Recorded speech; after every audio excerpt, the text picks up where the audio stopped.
दोस्तों आपने कई बार नोट किया होगा कि आपने अच्छा कैमरा यूज़ किया है, अपने अच्छे लेंसेज यूज़ किए हैं और आपने अपनी शूट की तैयारी भी बहुत अच्छे से की है, लेकिन उसके बावजूद जो आपकी फाइनल पिक्चर्स होती हैं, जो रिजल्ट्स होते हैं आपके फाइनल, उसको देख के आपको खुशी नहीं होती। आपको लगता है कि यार कुछ ना कुछ इस पिक्चर के अंदर मिसिंग है। फिर वो चाहे उसके फोकस के पॉइंट्स हों कुछ, यानी कि फोकस उतना शार्प ना हो, या फिर उसके कलर्स हों, या फिर अगर आप देखेंगे कुछ एक्सपोजर का इशू है। मेरा कहने का मतलब है कि कुछ ना कुछ आपको कमी नज़र आती है सारी तैयारी करने के बावजूद भी। अब अक्सर ऐसा इसलिए होता है दोस्तों कि हम सब कुछ पे तो ध्यान देते हैं, यानी कि हम हर चीज़ पे ध्यान देते हैं, अच्छे प्रोडक्शन पे, अच्छे मॉडल्स पे, अच्छी लोकेशंस पे, अच्छे कैमरा, अच्छे लेंस पे। लेकिन यहाँ पर हम एक बहुत बड़ी गलती करते हैं। वो गलती ये होती है कि जब हम अपने कैमरा के अंदर सेटिंग्स को लगाते हैं तो वहाँ पर हम थोड़ी जो छोटी छोटी सिली मिस्टेक्स कर जाते हैं, और ये सिली मिस्टेक्स जो है दोस्तों वो फाइनली आपकी पिक्चर्स में नज़र आती है। तो आज का वीडियो दोस्तों उन 5 मिस्टेक्स के ऊपर है जो आपको नहीं करनी है, और आज मैं आपको बताऊंगा कि वो 5 सेटिंग्स जो आपको हमेशा शूट करते वक्त अपने कैमरा में रखनी है, ताकि आपकी फ़ोटोग्राफी जो है वो काफ़ी इंप्रूव हो, आपको रिजल्ट्स बेटर मिले। तो इस वीडियो को आप एंड तक ज़रूर देखिए। So welcome back to my channel friends, this is Manish Saxena. आइए शुरुआत करते हैं।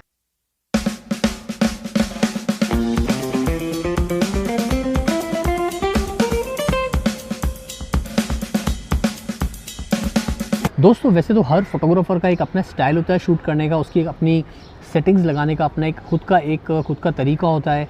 लेकिन यहाँ पर मैं आज ऐसी 5 कैमरा सेटिंग्स के बारे में बात कर रहा हूँ। अब आपका स्टाइल कुछ भी हो, आप कैमरा सेटिंग्स कैसे भी लगाते हो, लेकिन ये जो 5 कैमरा सेटिंग्स अगर आप ऐड करेंगे अपनी फ़ोटोशूट के टाइम, तो डेफिनेटली आपके जो पिक्चर्स हैं उनका जो रिज़ल्ट है फाइनल, उसमें बहुत चेंज आपको नज़र आएगा।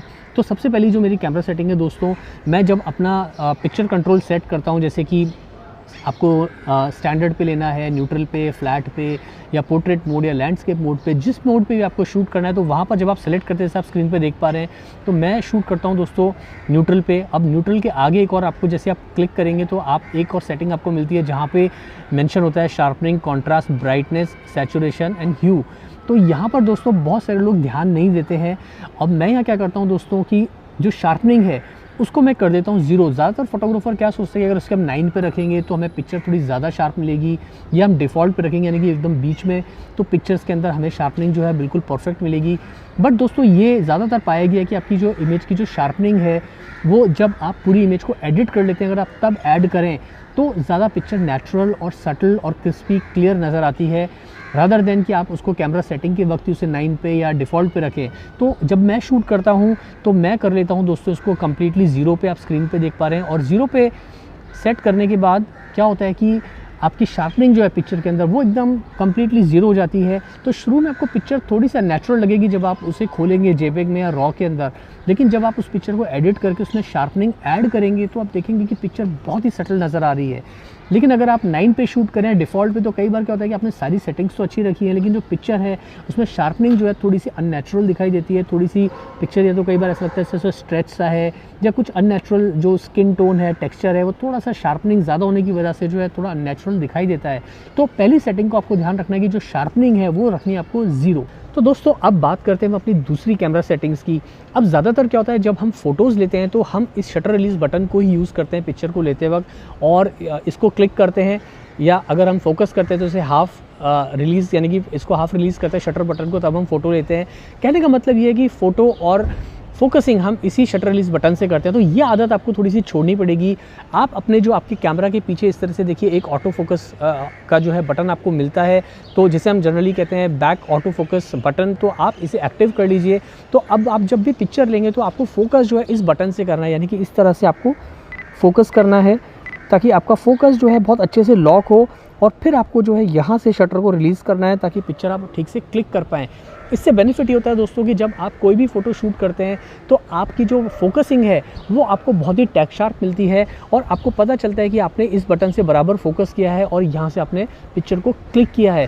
तो आपको कोई कन्फ्यूजन नहीं होता। अगर हम दोनों एक ही बटन से करेंगे तो कई बार क्या होता है कि थोड़ा बहुत भी कई बार हमने हल्की सी भी गलती कर दी पिक्चर को शूट करने में, या कई बार हम फेस को ले रहे हैं या कंपोज कर रहे हैं फिर रिकम्पोज कर रहे हैं, तो वहाँ पर कई बार हम गलती कर जाते हैं क्योंकि हम एक ही बटन से दोनों चीज़ कर रहे हैं और पिक्चर थोड़ी सी ब्लर हो जाती है। तो ये सिली मिस्टेक्स होती हैं। अगर आप इन सिली मिस्टेक्स को छोड़ देंगे तो आप देखेंगे कि आपकी पिक्चर जो है वो एकदम टेक शार्प आएगी। दोस्तों अब बात करते हैं हमारी आज की तीसरी और बहुत ही इंपॉर्टेंट कैमरा सेटिंग की।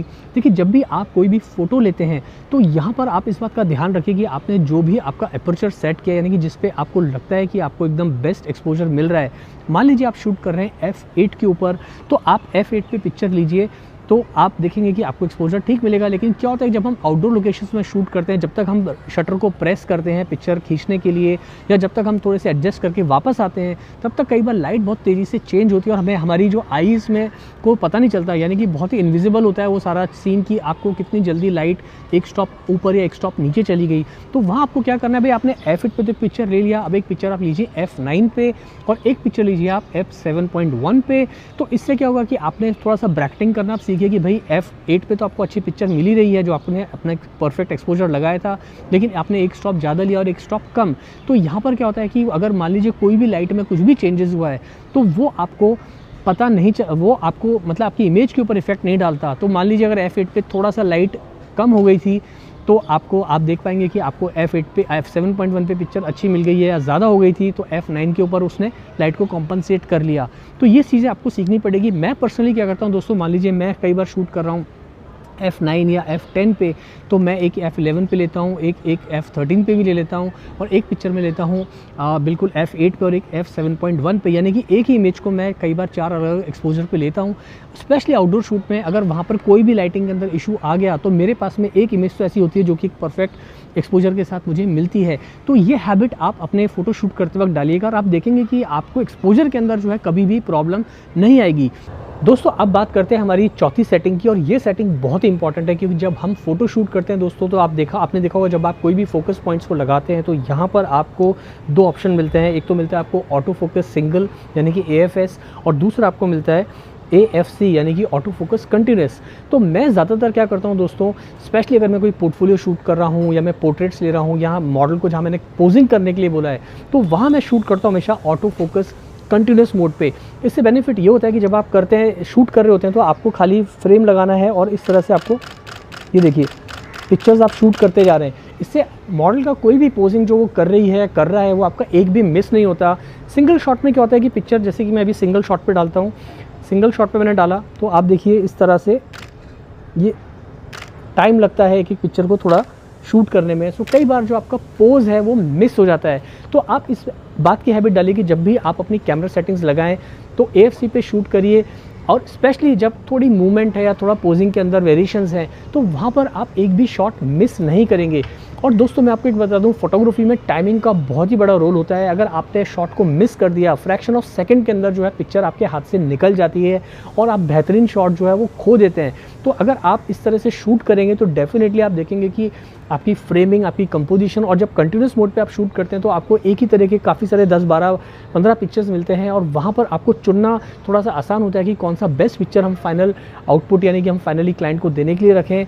तो अगर आपके पास में एक 15 ऑप्शन है लगभग सिमिलर पोज में और एक आपके पास में सिर्फ 4 पोज हैं, तो बेटर है कि जो हमारे पास 15 ऑप्शन होंगे उसमें से हम अच्छी पिक्चर चुन पाएंगे, ना कि 4 पिक्चर्स में से हम बेस्ट पिक्चर चुन पाएंगे। तो इस चीज़ की आप थोड़ी सी हैबिट डालिए और प्रैक्टिस करके मुझे बताइए क्या आपको इस हैबिट से थोड़ा सा फ़ायदा मिला या नहीं। दोस्तों अब बात करते हैं हमारी आखिरी यानी कि last but not the least 5वीं कैमरा सेटिंग की। अब ये सेटिंग दोस्तों बहुत ही इंपॉर्टेंट है। मैंने बहुत बार बताया कि आप अपनी पिक्चर जो है रॉ पे शूट करिए, तो मैं यहाँ भी आपको ये कहने वाला हूँ, लेकिन यहाँ पे इस बात का ध्यान रखिए कि रॉ के साथ साथ जो है आप शूट करिए रॉ प्लस JPEG फॉर्मेट पे। अब ये मैं आपको क्यों कह रहा हूँ, देखिए क्या होता है कि जब हम अपने क्लाइंट के साथ में काम करते हैं, हम कोई उसका फ़ोटो शूट करते हैं, तो हर क्लाइंट को थोड़ी सी क्यूरोसिटी होती है कि यार हमारी पिक्चर्स कैसी आई हैं, और शूट के बाद वो देखना चाहता है आपके लैपटॉप के ऊपर कि आपने किस तरह का फ़ोटो शूट किया है। तो अगर आपके पास में रॉ और JPEG दोनों फॉर्मेट पे इमेजेस अवेलेबल होंगी तो आपकी जो JPEG इमेजेस हैं वो फटाफट किसी भी सॉफ्टवेयर में बहुत आसानी से खुल जाती हैं और आप क्लाइंट को जो है सारी पिक्चर दिखा सकते हो, या अगर आपको खुद भी अपना सारा शूट को ब्राउज़ करना है तो आप JPEG के अंदर बहुत आसानी से ब्राउज़ कर सकते हो। और जो रॉ इमेजेस आपने शूट की हैं वो काम आती हैं दोस्तों आपके, जब आप एक्चुअली जो बेस्ट पिक्चर सेलेक्ट करते हो फिर उन्हें आप प्रोसेस करते हो और एडिट करते हो, तो वहाँ पर आप रॉ पिक्चर्स को यूज़ करिए। उससे बेनिफिट ये होगा कि रॉ इमेजेस होने के साथ आपको जो है वो सारी फ्रीडम मिलेगी। अगर आपने कोई मिस्टेक किए शूट करते वक्त एक्सपोजर में, या आपके हाईलाइट शैडोज़ में कुछ इशू है, या आपके वाइट बैलेंस में कुछ इशू है, या आपके एक्सपोजर ट्रायंगल में कुछ इशू है, तो वो सब आप रॉ पे ठीक कर पाओगे। और एट द सेम टाइम अगर आपका क्लाइंट वहाँ पर मौजूद है तो आप JPEG इमेजेस से खोल के बहुत आसानी से सारी पिक्चर दिखा सकते हो। तो ये कुछ आज मेरी 5 सेटिंग्स थी, ऐसी थी।